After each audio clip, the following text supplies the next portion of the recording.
Hey ladies and gentlemen, Adrian here for Digital Dojos, and I thought with me coming back to the tech space, content in general, what better way to kind of reintroduce with the tech setup, tech workflow I have going on for 2019. So I look at all the hardware I'm currently using, my desk setup, what it looks like, down to the nitty gritty of my monitors and all that fun stuff.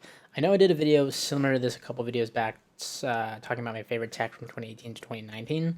And while that focused more on my like recent tech, this one I just wanted to paint an overall like bigger picture of what I have going on, so you know the kind of ins and outs of my setup. And I would love to do like a super in-depth video of an actual like, if you're back here in the old YouTube days, the tour of the geeks room and all that fun stuff. So thumbs up for that, and if you want to see that, make sure to leave comments down below for the full in-depth tour of what's going on here. It's funny because technology-wise, I'm at a place now where years ago, and when it was my career for over a decade reviewing and producing content on technology products, it was important to have the latest and greatest. Whereas nowadays, I've kind of focused more on quality over quantity and really just kind of upgrade when I need to and make use of the hardware and whatnot that I do have. So, without further ado, let's jump right into it. The latest addition, and I know this sounds counterintuitive to all that because this is a recent addition, literally a week ago, is my main workstation, and this is my work laptop per se. It is what I use for all my clients, and now that I'm working with owning a managed service provider and here in Silicon Valley, San Francisco, Bay Area, traveling around a lot and commuting a lot, a laptop has become the standard for me work wise. I've always been a desktop person, and converting from somebody who was like work from home all the time to out and about a lot now, the laptop made sense. Just last week, I upgraded from my previous MacBook Pro to the 2019 MacBook Pro 15-inch model. This is the Core i9 2.4 gigahertz 8 core edition. Ridiculous specs, 32 gigs of RAM. Outside of that, I did keep the hard drive and the graphics card base, so 512 gigs, and the standard graphics, which are built into these MacBook Pros, all of which is super, super sufficient and for the day to day work, of course, whether it's like browsing and whatnot. But for the multimedia end, video editing, like graphics work and photos and whatnot, and just like troubleshooting on a day to day basis for enterprise networks and setting things up. It's my main workstation. It handles all the bases and it does it extremely well. I've only had it for a week, but the 8 cores is definitely ridiculous. With that, I also have a desktop here at home. It's my custom built. I built this over 3 years ago. It's like when I first moved to the States and I discovered next day shipping. I built this PC. It's a PC, but it's a Hackintosh at that. It's a build of a PC hardware that was modeled after like a recommended Hackintosh build at the time for my budget. I want to say I spent like roughly $800 to $1,000 overall on it. It was meant to be a Hackintosh, so it runs Mac OS to this day, while also running Windows and being a decent gaming machine at the time. It has like a 950 GTX in it, a 960K i5, 2.7 gigahertz. I want to say it has like 64 gigs of RAM and flash NVMe drive in it. So it has really decent specs. I mean, above decent for like editing and Premiere, day to day activities and multitasking. It does all of that. It runs a lot of like the games that I personally play on like low to medium settings, and some games at high, depending on the game itself, just fine. However, it's definitely shown its age when it comes to gaming. Like I've just recently come back to try out new titles and play with friends, and much to my chagrin, get back into the whole gaming thing. So I definitely have some upgrades that I want to make on this machine, but that's my desktop PC, anyways. Outside of that, the mobile stuff. So this is all kind of like I'm categorizing this as like my kind of quote unquote work essentials. That's my laptop, my desktop, and then my daily driver in terms of my phone is my iPhone XS Max. This is the 128 gig edition, which is kind of overkill, but I think that's like the base nowadays because a lot of my stuff I store is like cloud based. But not arguing, I guess. It's funny because I don't have as much apps as I do, like or used to back in the day. I'm one of those people who like I have what I have and I use what I use. I don't really look for many new apps, and whereas before I was constantly looking for new apps and alternatives, I just kind of use what I have. My main communications device. It's my main texting phone internet browsing while I'm on the go. It's my main camera with a 4K camera and video. It's what I use for a lot of those like all-in-one devices. It just replaced my camera, and though I have my Canon T4i still in terms of my DSLR, that rarely sees the light of day because the phone camera is just that good to me. Um, but yeah, it's what I use on a daily basis. I used to carry around two phones, a personal and work, and with the XS Max supporting, the dual SIM and eSIM, that's easily just kind of consolidated into one phone. So that is my daily driver in terms of my mobile device. Another recent pickup is my iPad Pro. This is the 11-inch model. This is the 2018 iPad Pro with the redesign. This thing is sleek. I love the design from a hardware perspective. I love even more than that the iPad OS that recently came out. This is the beta iPad OS, and it's really kind of showcased the power and performance of these sort of tablets coming into the quote unquote like laptop alternative. And it is that perfect gray area. I'm using it a lot right now in terms of portability. When I'm commuting a lot, even within my client, I'm always jumping around the office, going around places. So having the ability to, rather than undocking and unplugging my laptop, just take my iPad and on the go with me to take notes. I use it in a lot of my meetings. Apps like Jira, Slack, email, Google Sheets, all of that works amazing. I have the Apple Folio case on it, or the keyboard case on it, and that is really seamless and easy to type on. Gives you kind of that tactile feedback along with the Apple Pencil. It really provides for a full, complete setup. I have a review on this coming out very soon, and I'll talk about my whole experience with it and all of that. So stay tuned for that. But yeah, this is my iPad Pro, and it's easily become kind of that perfect intermediary device for when I don't want to take my laptop on a trip with me or in general, and I want something bigger than my phone. Now, when it comes to getting back to the apartment, getting home and docking, and when I work from home, where a lot of my late nights are spent here at this desk, this is the classic IKEA Carlby setup that you've probably seen from a lot of YouTubers. It's a kitchen countertop on two Alex drovers, all from IKEA, kind of jerry-rigged together. It's the longest, like lengthwise, model of the desk, so it's really, really lengthy, really long. On it, I have sitting my Dell Ultra Wide, I believe like 36, 38 inches. This is another recent pickup in the last year, and I've easily been converted to the whole ultra wide master race. Really, really love the ultra wide format, the resolution. As somebody who has had countless monitor setups, triple, quad, um, all you name it, um, the ultra wide offers that great experience without having like that bezel or those separate monitors in between. Don't get me wrong, I still have an auxiliary monitor. I have an Apple Thunderbolt above it right now. That is just kind of floating above it for like other auxiliary stuff, whether there's like a video I have playing, email, Slack, things I constantly have to have up and notified about. I always put those on my secondary monitor. I'm still trying to figure out the space of in terms of my desk setup. I'm still trying to figure out whether I want to utilize the other Apple Thunderbolt I have for a triple display setup. I have a 4K display. I have a 144 hertz gaming monitor. Basically, I have a lot of monitors kind of just sitting there not being used. So I'm deciding whether or not I should put those to use or sell them and get something, all in one or much better in terms of more modern hardware and specs. But that's yet to be seen. But yeah, this is my current setup. The Dell Ultrawide also features a USB-C port to my MacBook, which is perfect because this allows me to charge, display, get my keyboard, mouse, speakers all hooked up via one cable. And that in itself makes the trade-off of years and years of suffering having the USB-C laptop from when it came out to now worth it.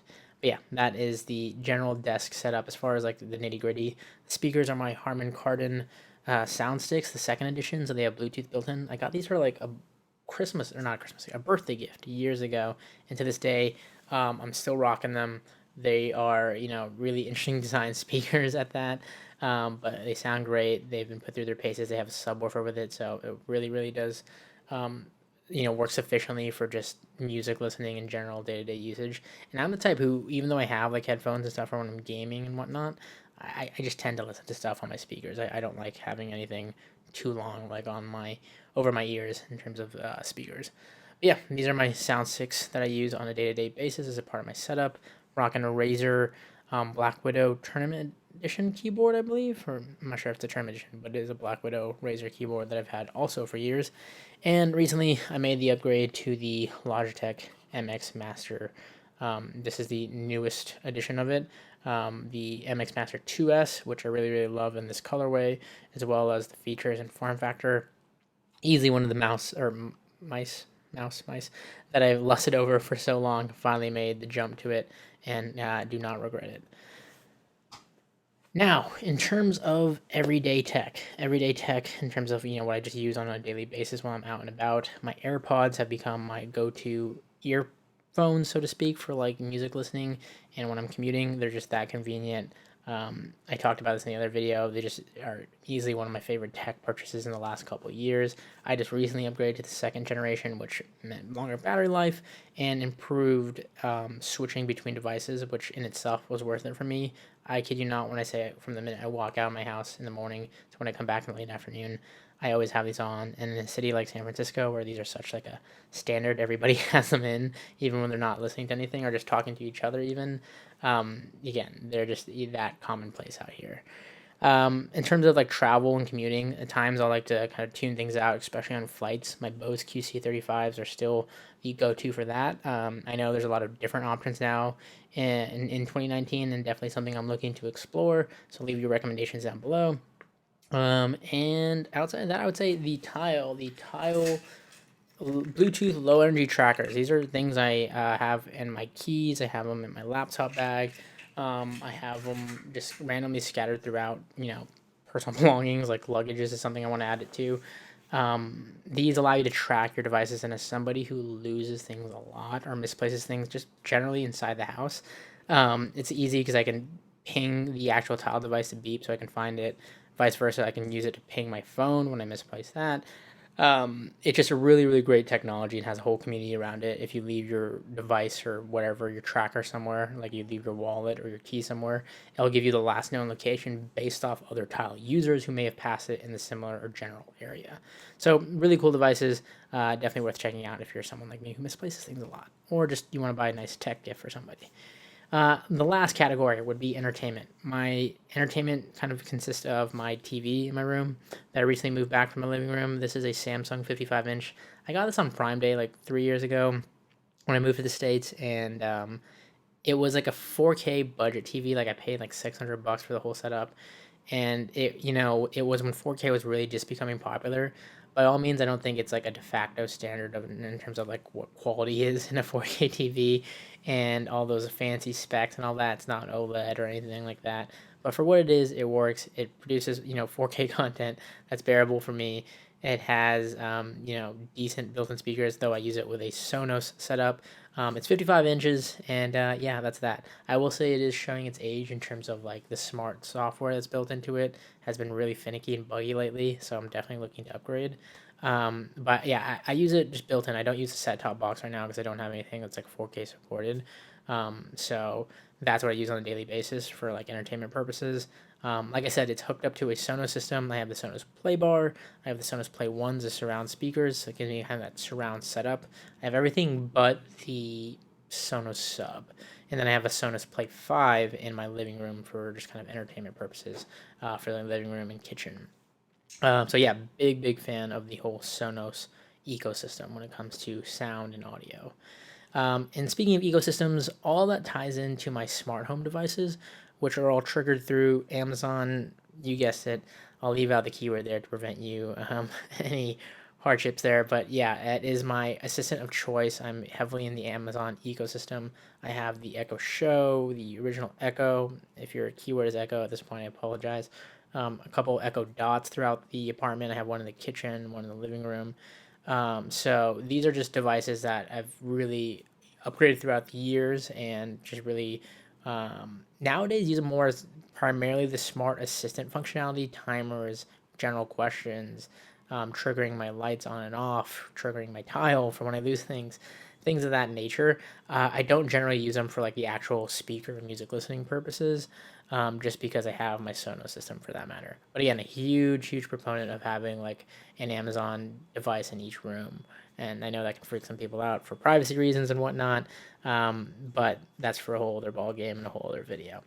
But yeah, Anyhow, those are my smart home devices and controllers. They control everything, like I said, from my lights to my TV to my Logitech Harmony, which also controls a lot of my devices.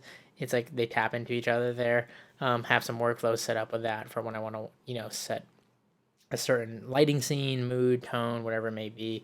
Yeah, it just heavily rely on those. I don't actually have a physical switch in my room that like doesn't do anything. It doesn't turn on or off any lights because it's everything is just voice controlled at that point or controlled via my phone. It's a very 2019 thing, I guess. Anyhow, that is my entertainment setup, and that pretty much wraps up my tech setup for the most part on things I use on a daily basis. I think the only other thing I kind of left out here in terms of travel essentials is, I guess, my Apple Watch. This is the third generation watch.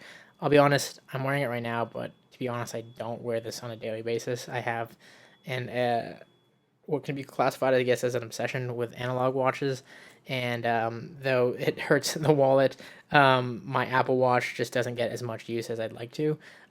So yeah, that is one of the tech devices I quote unquote have, but it's not really like an essential for me as of right now because I tend to rotate through analog watches on a daily basis. So with that, hope you enjoyed this tech setup and kind of look at all the hardware and stuff I'm using right now.